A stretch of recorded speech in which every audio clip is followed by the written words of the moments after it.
السلام عليكم. مثل ما بتعرفوا رائحة الفحم كتير قوية بتكون بالبيت ومنا منيحة أبدا للصايم. اليوم بدي أعلمكم على طريقة كتير مهمة لحتى تشعلوا الفحم للمشاوي، تشعلوا الفحم من دون نار ومن دون غاز. رح نشعل الفحم على البلكون لحاله، رح يتشعل ورح يولع ورح يجمر ورح نشوي من دون ما انه تطلع رائحة نهائيا. واهم شيء رح نشعلهم من دون نار ومن دون صرف غاز ابدا. بداية احبائي مثل ما شايفين عندي هيدول الفحمات بدي شعلهم. هلا شو بدي اعمل؟ بدي جيب اي شيء معدن وبدي جيب ورق ألمنيوم لحتى نباشر بطريقة العمل. عندي هون ورق الألمنيوم، ضروري يكون في ورق ألمنيوم كرمال طبعا يشتغلوا معي بطريقة مظبوطة. بدي اعمل ورقة الألمنيوم هيك وكمان بالعرض او بالطول بنفس الطريقة بهيدا الشكل. احبائي خبروني حضراتكم من اي بلد عم بتشوفوا هيدا الفيديو، وكمان اذا اول مرة بتشوفوني وحبيتوا المحتوى وحابين يوصلكم مني كل جديد انزلوا لتحت لاسفل الفيديو تدوسوا اشتراك، فعلوا الجرس، واهم شيء تكبسوا على كلمة الكل. بهيدي الطريقة بتكونوا انضميتوا لعائلتنا الكبيرة ورح توصلكم مني كل الاشعارات وكل الفيديوهات. انا هون مثل ما شايفين جهزت صينية اللي انا بدي احط فيها الفحمات. هلا رح جيب الفحم دي بدنا نشعلهم من دون نار وطبعا من دون غاز، وراح يشتغلوا بطريقة كتير حلوة وسريعة.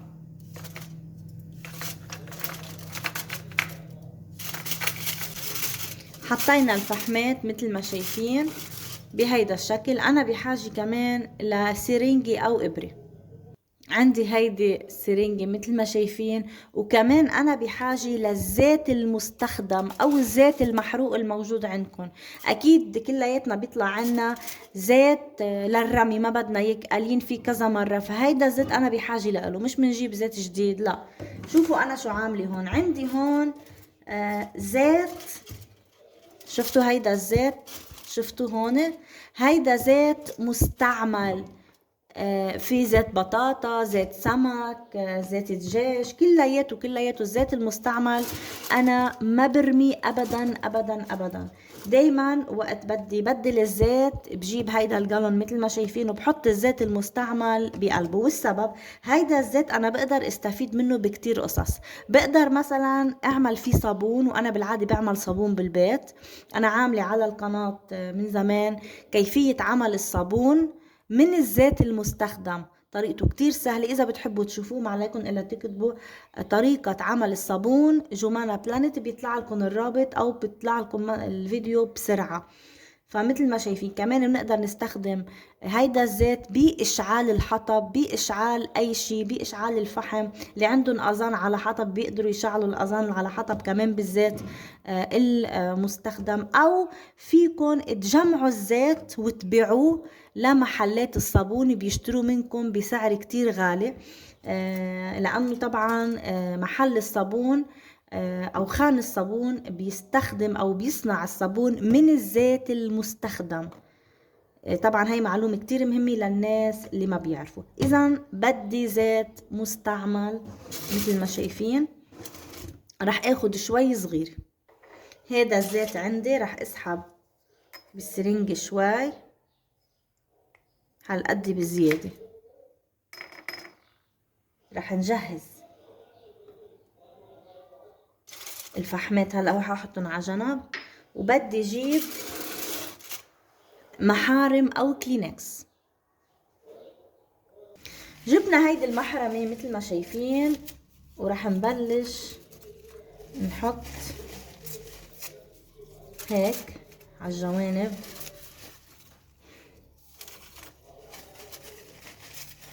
طريقة كتير كتير كتير سهلة، يعني قبل ما بدكم تشوا قبل بساعة اعملوا هيدي الطريقة وحطوهم وحطوا الفحم على البلكون بيولعوا لحالهم. طبعا كمية صغيرة بنرجع بعد ما تولع هيدي الكمية بنحطهم بكانون الفحم. فطريقة كتير سهلة، كتير كتير سهلة هيدي الطريقة أحبائي. بيتبعوها أهل المغرب. تحية كتير كبيرة لكل أهلنا بالمغرب.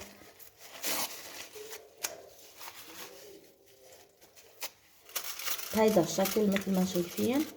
هلا رح جيب، ليه انا استخدمت الابره؟ استخدمت الابره كرمال ما اصرف كتير زيت يعني ادلق عليهم زيت كتير. انا ما بدي ادلق زيت وانزع رائحه الفحم او يصير ريحه الفحم زيت، كرمال انا استخدمت الابره. شو رح اعمل؟ شوفوا كيف نقط، شفتوا نقط عم نقط نقط عليهم، نقط خفيف كتير. يعني ما بدي انا غط اذا جبت مثلا، فرجيكم كيف مثلا اذا جبنا المحرمة او الفوطة وجبنا مثلا الفنجان وغطسناها هيك، شفتوا كيف بدها تصير؟ بدها تنتلي كلها. انا ما بدي اوصل لهيدي المرحلة، ما بدي يصير الزيت، ما بدي يصير عند الفحم ريحته زيت كتير. كرمال هيك انا عم نقط نقط، شفتوا؟ نقط خفيفة على داير من دار الفحمات او داير من دار مثل ما شايفين المحارم. بس هيك، هي كل القصة. هلا شو بدي اعمل؟ بدي اجيب القداحة وبدي ولع شوي صغيرة من المحرمة اللي عليها زيت. الزيت اللي حطيناه رح يساعد الفحم انه يشتغل بطريقة سريعة. بنولع بس، هي كل القصة وخلصنا بهيدا الشكل. بس هلا رح نبلش نسكر. رح نعمل هيك مثل ما شايفين بهيدي الطريقة هيك. وراح جيب سكينة، هاي سكينة، وبدي باشر بعمل ثقوب بهيدا الشكل. ضروري نعمل ثقوب كرمال الاكسجين يضل يظهر ويدخل الى داخل الفحم وما يطفي معنا الفحم. شفتوا بهيدا الشكل كله فخوته بهيدي الطريقة. هيدي هي كل القصة، شفتوا؟ هلا رح سكرها هيك.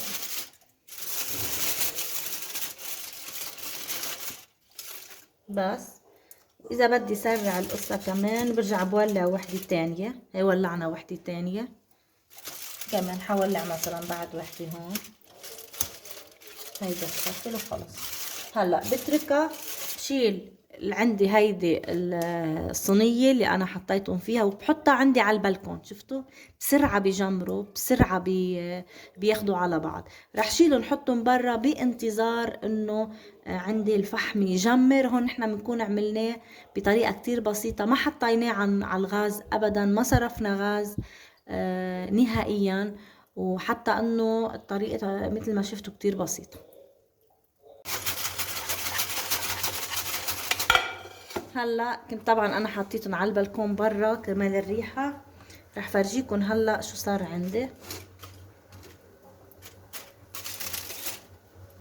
جمروا مثل ما شايفين، ما شاء الله، غير شكل صراحة. هلا انا بدي ودعكم، ان شاء الله يكون فيديو اليوم عجبكم وحبيتوا. ما تنسوا تحطوا لايك للفيديو. اكيد اذا بعدكم جديد بالقناة وما اشتركتوا انزلوا لتحت لاسفل الفيديو اكبسوا اشتراك، فعلوا الجرس، واهم شيء تكبسوا على كلمة الكل. بهيدي الطريقة بتكونوا انضميتوا لعائلتنا الكبيرة، واكيد كل الاشعارات كل الفيديوهات رح توصلكم.